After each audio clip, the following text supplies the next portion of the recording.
제2과목 피부학입니다. 신체의 표면을 덮고 있는 조직으로 체중의 16%, 총 면적은 1.6에서 1.8 제곱미터를 차지하고 있는 것이 피부 조직입니다. 피부 조직은 크게 세 가지 구조를 가지고 있습니다. 표피와 진피와 피하지방층 세 가지 구조로 이루고 있고요. 표피는 각질층, 투명층, 과립층, 유국층, 기저층 이렇게 5가지 층으로 이루어져 있습니다. 이 표피는 가장 상층부, 피부의 가장 상층부고 신경과 혈관이 존재하지 않고 자외선이나 다른 이물질로부터 피부를 보호해주는 역할을 합니다. 표피를 이루고 있는 5가지 층, 각질층, 투명층, 과립층, 유국층, 기저층.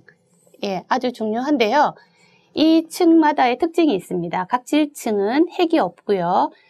피부 보호 단백질이라는 케라틴으로 구성이 되어 있으며 지질과 천연 보습 인자가 존재하고 있습니다. 투명층은 주로 피부 조직이 두꺼운 손이나 발바닥에만 존재를 하고요. 엘라이딘이라는 반유독 물질이 함유되어 있습니다. 과립층은 각하가 시작되는 층이고요. 핵이 없는 무핵과 핵이 있는 유핵이 같이 공존하는 층이 과립층입니다. 그리고 불투과성이라는 특징을 가지고 있어서 수분이 침투되는 것을 몸속으로 피부 안으로 수분이 침투되는 것을 막아주는 역할을 합니다. 유국층은 면역을 담당하는 랑게르한스 세포가 분포되어 있고요. 림프액이 흐르고 있습니다. 기저층은 가장 중요한 층인데요.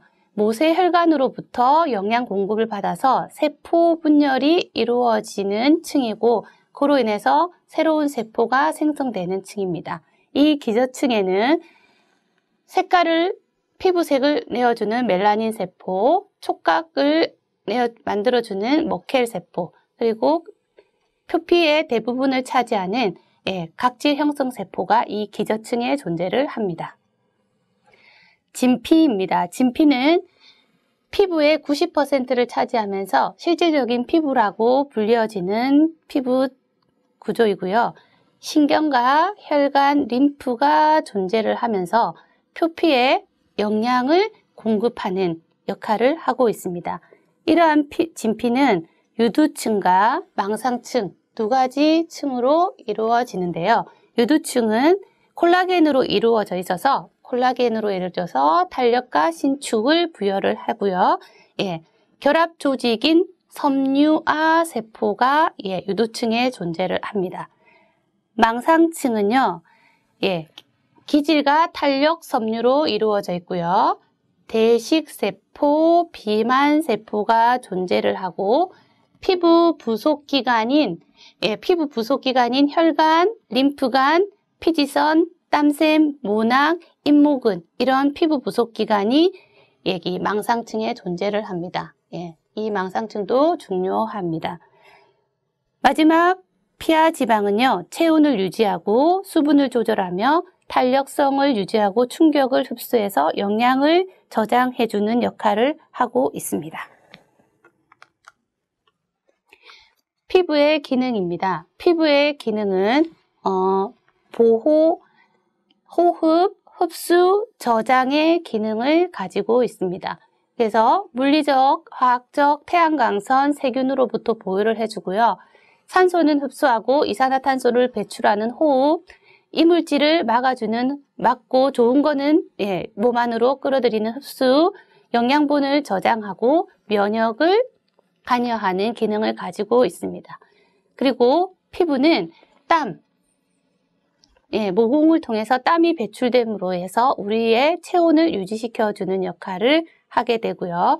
중요하게 감각 기능이 분포되어 있습니다. 감각 기능은 통각, 앞각, 냉각, 온각 순으로 분포가 되어 있습니다. 그래서 통각이 제일 많이 분포가 되어 있습니다.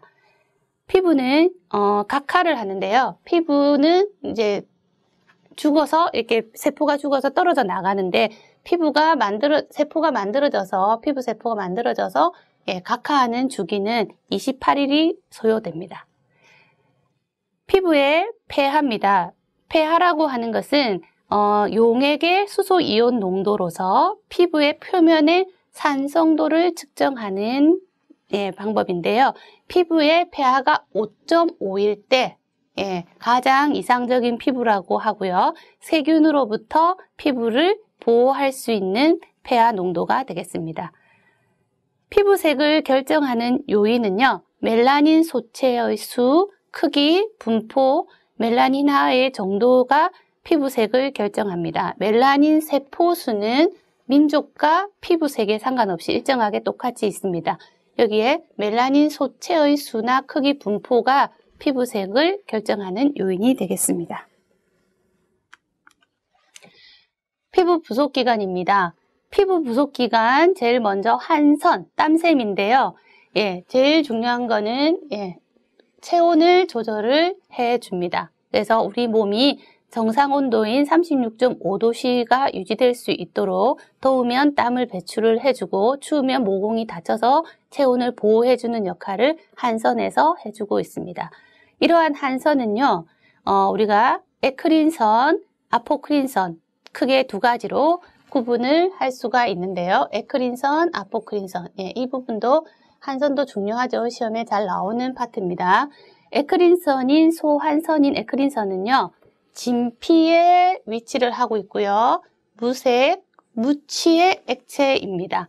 그리고 예, 체온을 조절해주는 역할을 하고 있습니다. 아포크린선인 대한선인데요. 아포크린선인 대한선에는 단백질이 함유되어서 점성이 있고 우윳빛의 액체가 예, 나오는데요. 이 액체는 냄새를 부여를 합니다. 그래서 아포크린선에서 나오는 이 액체에는 특유의 냄새를 가지고 있는 특징이 있습니다. 그리고 모공과 연결되어 있고요. 그래서 모공을 통해서 같이 배출이 되고요. 사춘기 이후에 발달을 합니다. 특정 부위에만 분포되어 있는데요. 성기, 겨드랑이, 유두, 기 주변에 분포되어서 예, 냄새를 부여를 하고 있습니다. 인종으로는 흑인, 남성보다는 여성이 많이 분비가 됩니다. 피지선입니다. 피지선은 기름샘, 모낭샘이라고도 하고요. 예, 피지선도 모낭과 연결되어서 피지가 배출이 됩니다. 피지선은 망상층에 위치해 있고요. 손바닥, 발바닥은 제외한 전신에 분포가 되어 있습니다. 이 피지의 성분은요. 트리글리세라이드, 왁스 에스테르, 스쿠알렌, 콜레스테롤로 이루어져 있습니다. 이 피지선이 해주는 기능인데요. 피지가 해주는 기능은 촉촉함과 윤기를 부여해주고 체온을 유지시켜주고 pH를 약산성으로 유지시켜서 이물질로부터 번식을 억제하여 주는 기능, 지방 성분의 기능을 가지고 있습니다. 피부 부속기관 세 번째 모발입니다. 모발의 주 성분은 켈라틴이라는 단백질로 이루어져 있고요. 모발은 피부 보호, 체온 조절, 감각 전달, 장식, 노폐물 배출, 충격 완화의 기능을 가지고 있습니다. 모발은요, 크게 이제 우리가 보이는 부분, 보이지 않는 부분으로 해서 모간, 목은 두 가지로, 예, 목은 이렇게 기목은까지 세 가지로 구분을 할 수가 있는데요. 모간은 우리 눈에 보이는, 이렇게 털이 보이는 부분이죠. 그래서 눈에 보이는 부분이고요. 모근은 피부 안에 들어있는 부분입니다. 그래서 모근은 다시 모낭, 모구, 모유두, 모모세포 이렇게 구분을 할 수가 있는데요. 여기서 모유두에는 혈관과 신경세포가 분포되어 있습니다. 그리고 모모세포가 세포 분열을 해서 머리가, 그러니까 털이 자라게끔 해주고 죽은 세포는 탈락되어서 나가고 하는 역할을 합니다. 기모근은요, 모낭과 연결이 되어 있고 자율신경의 영향을 받습니다. 그래서 이 기모근은요, 우리가 이렇게 세워주는 역할을 합니다.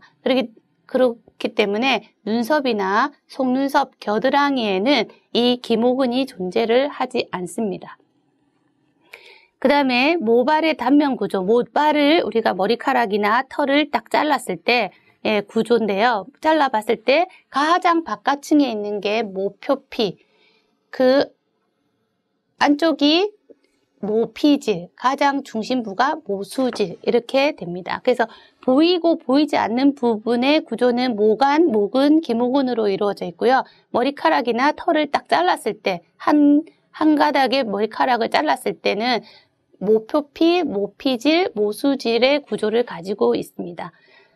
모피질은 모발의 85에서 90%를 차지하고요. 이 모피질 안에 멜라닌 색소가 들어있어서 머리카락에 색깔을 부여하게 됩니다.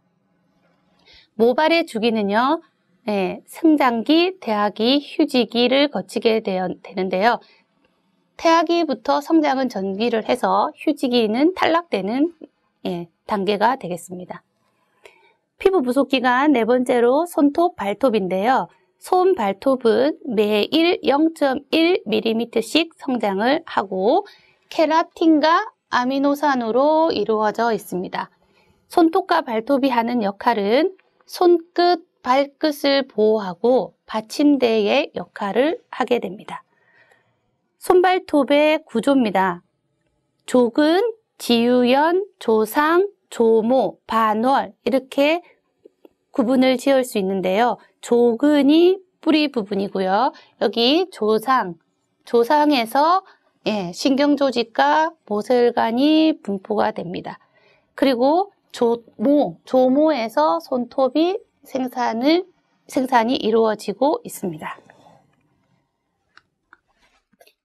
피부장애와 피부질환입니다. 피부장애는 1차적 피부장애인 원발진과 2차적 피부장애로 흉터를 남기는 이 속발진 이렇게 두 가지로 나눕니다. 원발진, 속발진. 그래서 이 종류가 시험에 잘 나옵니다. 그래서 이거를 기억을 해주시면 좋겠습니다.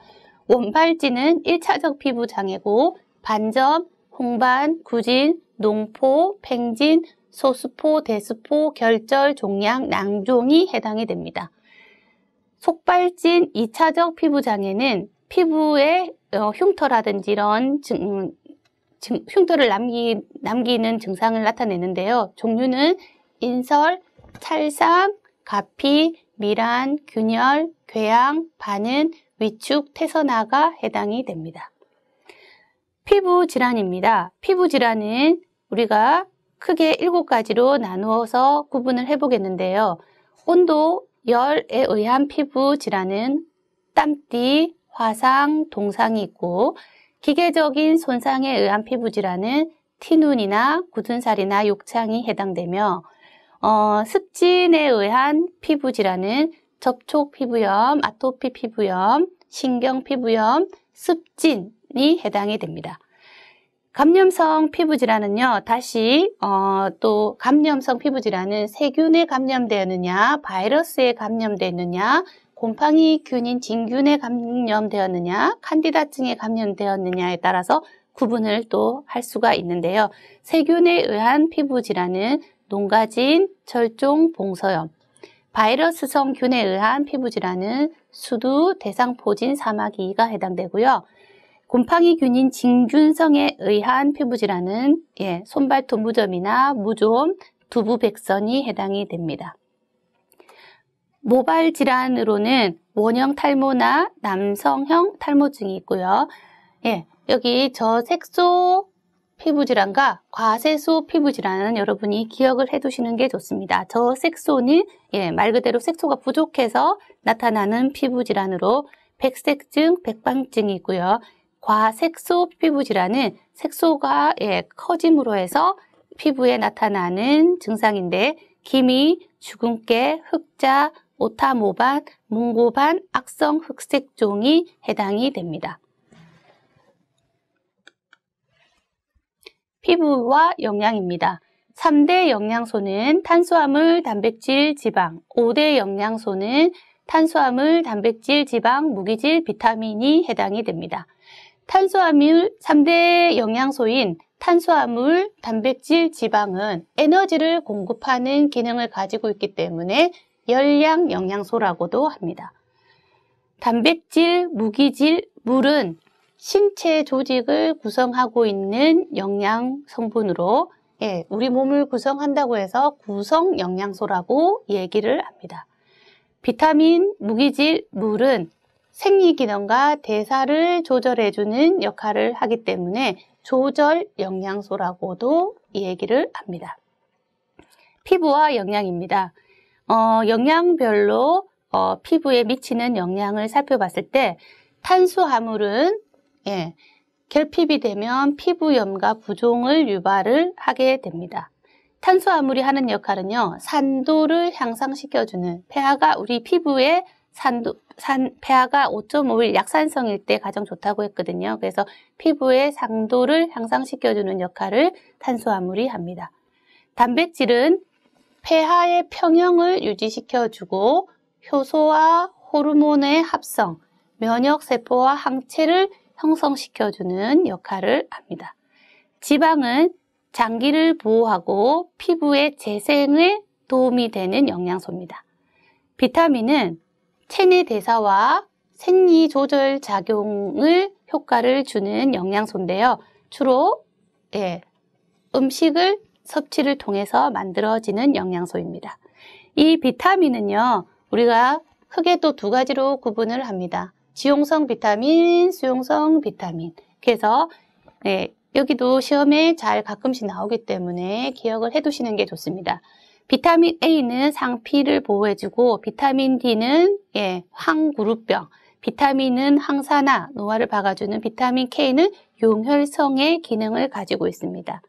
수용성 비타민인 비타민 B1은 상처를 치유에 도움이 되고 비타민 B2 피지 조절, 비타민 B5 저항력 증진, 비타민 B6 세포 재생, 비타민 B7은 탈모와 습진을 예방하고 B8은 건강한 모발을 유지, B9은 세포 증식과 재생, B12는 세포 증식과 재생의 효과를 가지고 있습니다.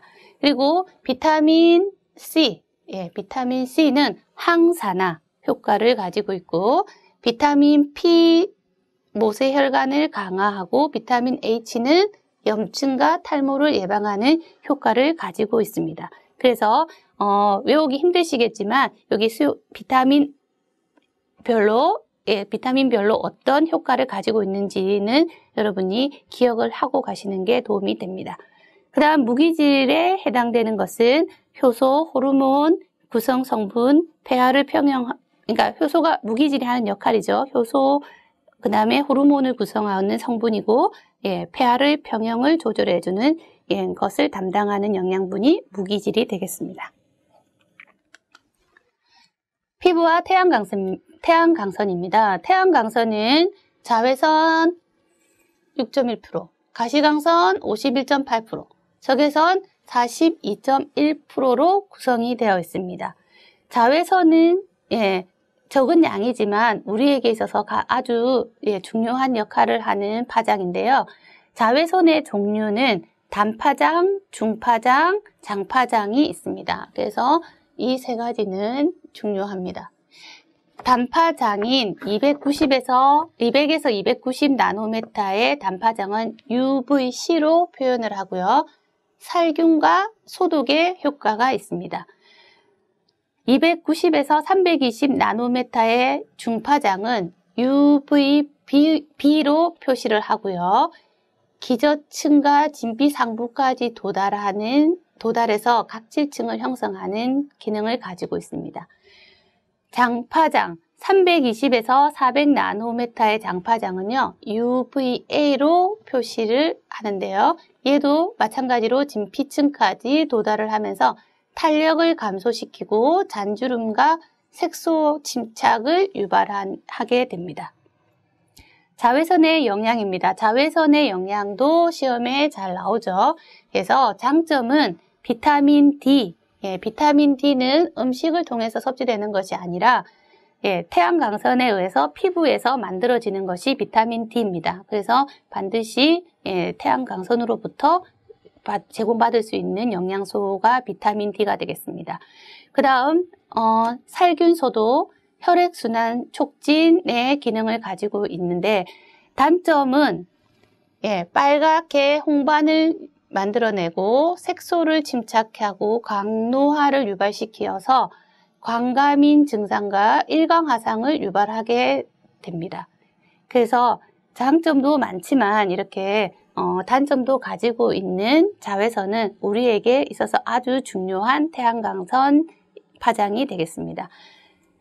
자외선 차단 지수인 SPF입니다. SPF는 이것도 시험에 잘 나오는데요. 자외선 제품을 사용했을 때 피부 보호 지수가 SPF입니다. 그래서 SPF에 구하는 공식은요. 제품을 사용하지 않았을 때 최소 홍반양 분의 제품을 사용했을 때 최소 홍반양으로 나누어지는 것이 SPF가 되겠습니다. 적외선 넘어가겠습니다. 적외선은 다른 말로 열선이라고 하고요. 적외선은 근적외선, 원적외선 이렇게 크게 두 가지로 나누어집니다. 적외선의 효과는요. 열을 내어주기 때문에 혈액순환을 촉진시켜주고 신진대사를 촉진시켜줍니다. 그리고 근육의 수축과 유연을 도와주고요. 통증을 완화와 진정 효과를 가져다주며 혈압 이완과 감소의 효과와 혈관을 촉진시켜주는 효과를 가지고 있습니다. 면역과 면역 반응입니다. 면역은 외부 침입 물질에 대해서 생체 방어 기능을 하는 것이 바로 면역이라고 얘기를 합니다. 면역의 종류는요.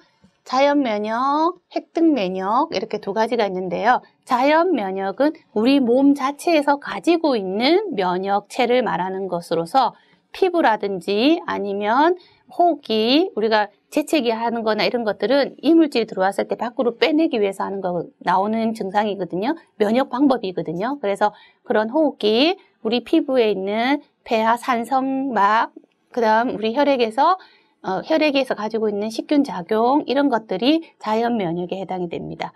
획득 면역은요, 만들어서 얻어지는 건데요. 예방 접종이 있고요. 그 다음에 기억 장치를 통해서 면역을 획득하게 되는데 이 기억 장치라고 하는 것은 예전에 그 병을 앓음으로 해서 면역을 형성하는 것이 획득 면역에 해당이 됩니다. 면역 반응에는 이것도 중요합니다. 시험에 잘 나오는데요. 식세포 면역 반응과 면역세포에 의한 면역 반응, 피부의 면역 작용으로 구분을 해서 설명을 드리겠습니다.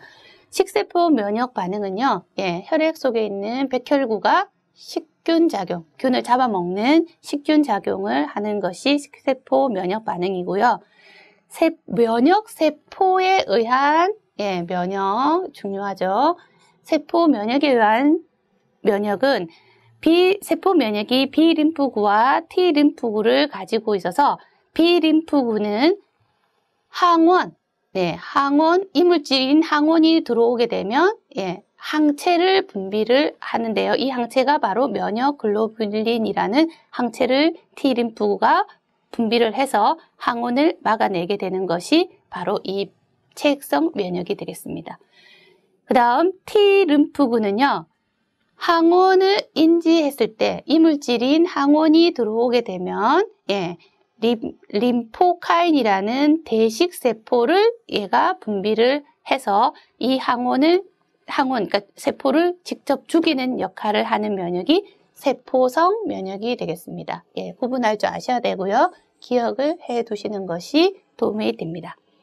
피부의 면역 작용, 피부가 어떤 것들에 의해서 면역 역할을 하냐면요. 피부에는 우리 아까 층이 있었죠. 표피, 진피에 층을 가지고 있었기 때문에 이물질들이 몸 안쪽으로 침투되는 것을 막아주는 층 구조의 역할을 가지고 있는 것입니다.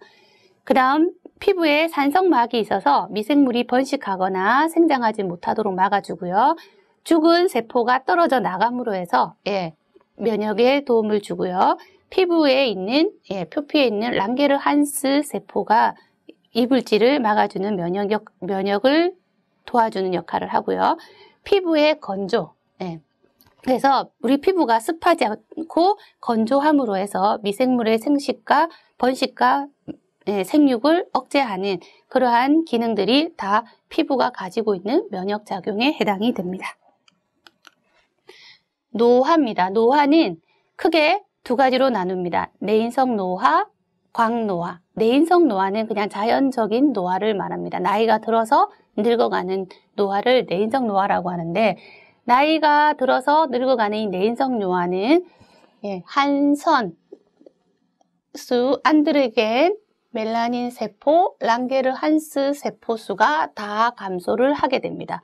그래서 안드로겐이 감소되면서 피지 분비가 저하되고 멜라닌 세포가 감소되면서 자외선의 방어 기능이 떨어지고 랑게르한스 세포 수가 감소되면서 피부의 면역 기능이 감소되게 됩니다.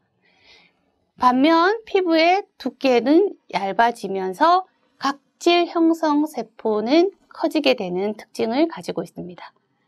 광노화입니다. 태양 강선에, 그러니까 자외선에 의한 노화가 강노화거든요. 그래서 이 태양 강선에 의한 노화를 강노화라고 하는데, 얘는 주로 태양 강선이 많이 닿이는 목 뒤쪽에 많이 생기고요. 이 목 뒤쪽에 마른 목골에 주름이 발생하는 노화가 이루어집니다. 그리고 이 광노화는 모세혈관 확장, 색소 침착, 그 다음 탄력 소실, 각질층 두께가 두꺼워지는 특징을 가지고 있습니다. 태양 강선 중에서 주 요인은 자외선 B입니다. 광노화를 일으키는 주 요인은 자외선 B인데, 자외선 A도 장기간 노출되면 자외선 A도 영향을 준다는 것을 기억을 하시기 바랍니다. 이상 여기까지 피부학 이 과목을 마치도록 하겠습니다.